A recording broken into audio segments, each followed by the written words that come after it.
and take care of you in the future. So I'm very pleased to hear about that Senate amendment that I talked to you about before for the GME funding.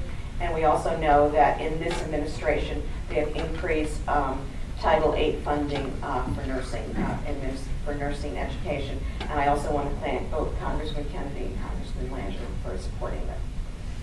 Let me talk a little bit about the doctor side of this, because I think that we are seeing a relative lack of availability of a number of subspecialties, like child psychiatry. You will not be able to get your child or grandchild in to see a child psychiatrist in Rhode Island, and of course in primary care. And the reason is twofold. Folks are leaving, and new ones aren't being created, or at least aren't moving.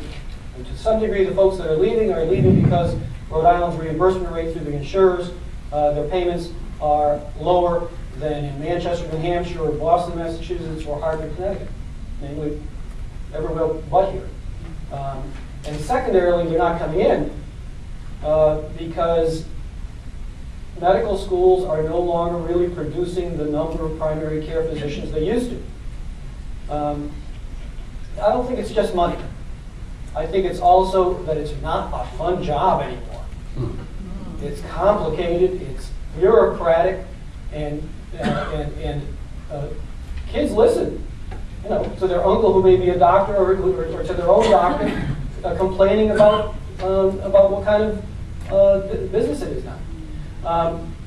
However, and additionally, one of the perhaps untoward effects, the negative effects of a reform, may be that we now are going to bring in 15% more people with insurance, but we're not going to be increasing primary care availability 15%. And so there's going to be a real pressure to find primary care treatment where it's really not there. How do you start changing it? I think you do 3 or 4 things. One is you try to make sure that there are monies coming from the federal government to support primary care through medical schools. I don't believe for a minute that you can't find students out there who aren't interested in serving the public through primary care. And I think there's been a real unfortunate socioeconomic change in terms of who gets into medical schools these days. It's almost always rich kids.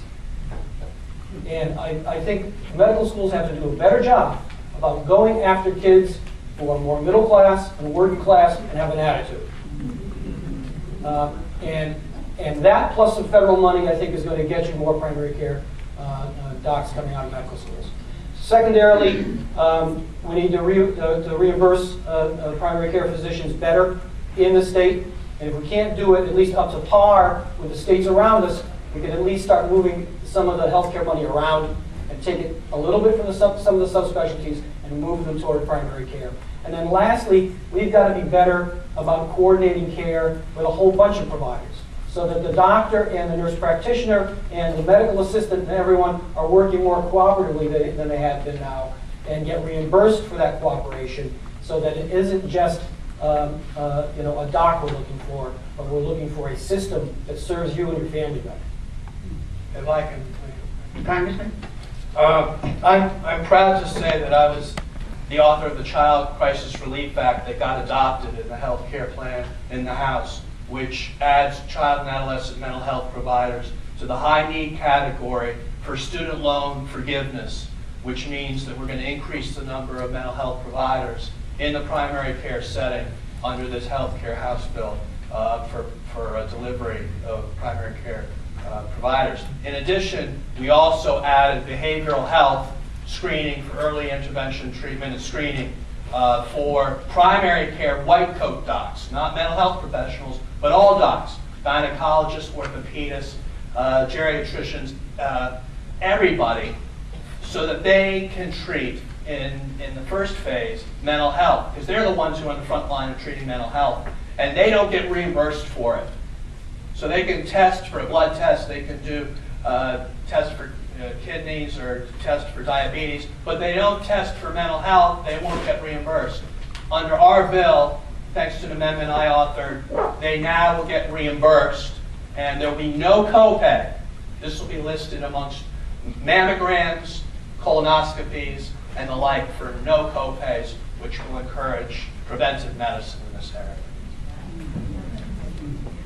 Okay, I'm going to take a flyer and say we'll take a question from the floor if somebody wants to raise their hand. If not, I have a load of them here.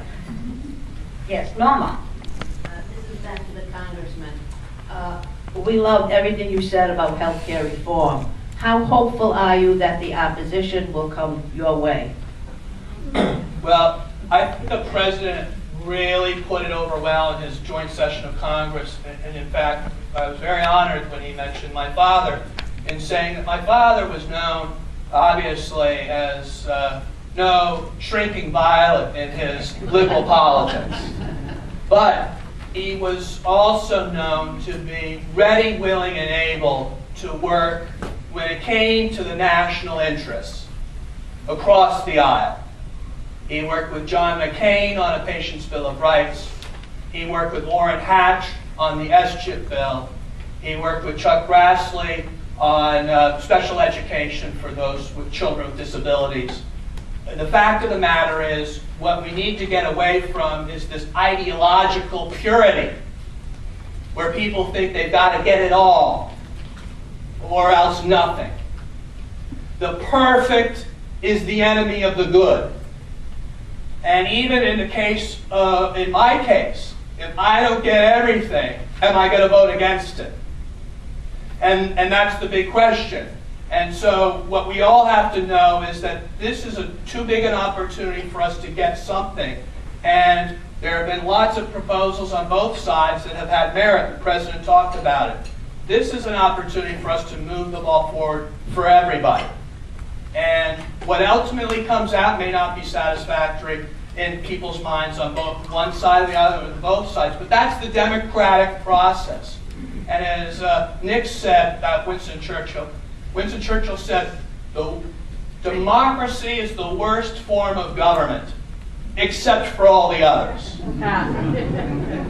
And the most threatening thing about, the protests that occurred a couple weeks ago in the mall is that they bordered on the really violent rhetoric.